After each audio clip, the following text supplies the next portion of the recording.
Eh bien, me revoici, j'ai eu un problème avec ma webcam, ça a coupé en plein moment où où j'allais commencer à parler des 5 applications de messagerie qui sont populaires. Donc nous avons dans un premier temps le QQ, c'est une messagerie instantanée de discussion, on peut discuter en privé, qui a en ce moment 832 millions d'utilisateurs dans le monde. Ensuite, nous avons WhatsApp, une application mobile de messagerie qui est gratuite, peut-être que vous connaissez. Elle a 800 millions d'utilisateurs dans le monde. Elle est gratuite partout. Vous ayez en Grèce ou dans un autre pays, elle sera gratuite et vous pouvez téléphoner vos proches.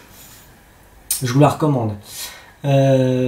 Ensuite, nous avons Facebook Messenger, que vous connaissez tous bien évidemment, pour parler avec vos proches, ou votre famille, vos amis. Ça c'est super, c'est bien aussi.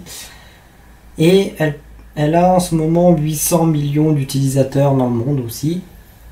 Ensuite, vous connaissez peut-être moins, mais c'est une application mobile de messagerie textuelle et vocale qui a été créée en 2011, c'est WeChat. WeChat, elle a actuellement 650 millions d'utilisateurs dans le monde. Je ne connaissais pas WeChat, je peux vous dire. Je savais pas ce que c'était en fait, et quand j'ai vu sur internet, je suis ah oui, d'accord, ok. Donc il y a WeChat. Mais peut-être que certains et certaines d'entre vous connaissent cette application. Et enfin, on finit avec Skype, que tout le monde connaît, que Skype c'est connu, voilà.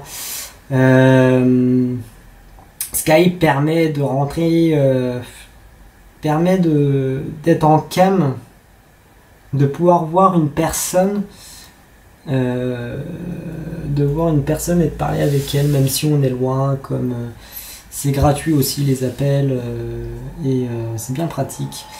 Et elle a 300 millions d'utilisateurs dans le monde. Voilà, j'ai fini sur ça, j'ai fini sur les réseaux sociaux, j'ai parlé de à peu près tout. Si vous avez des questions, n'hésitez pas à me les poser dans les commentaires ci-dessous.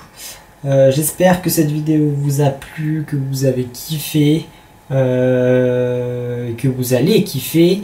N'hésitez pas à me suivre aussi sur toutes les applis.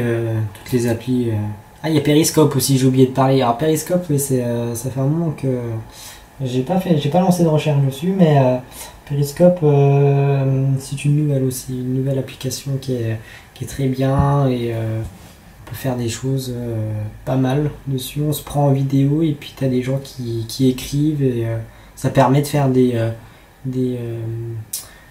de nouvelles rencontres, et puis c'est bien sympathique aussi cette application, mais faut pas trop en abuser parce qu'il y en a, je vois sur certains, moi j'en fais partie, et j'en vois sur certains chats, ils sont durs et très méchants envers des personnes, et voire irrespectueux, je devrais dire. Ouais, il y en a toujours des personnes comme ça, c'est bien dommage parce que au final, ils vont dire un truc, mais en fait ils se foutent de ta gueule. Et franchement, je trouve ça pas cool au niveau de Péri. Puis ouais, il n'y a pas des choses cool là-dessus, et on a tous le droit au respect. Et critiquer ne servira à rien. Ça ne servira à rien dans votre vie. Critiquer les autres, je trouve ça complètement con. Je suis désolé de dire le terme, mais il faut que je le dise. Je trouve ça vraiment con de dire des méchancetés et tout comme ça à une personne, alors que voilà. Sur ce, je vous dis à très bientôt. Ciao!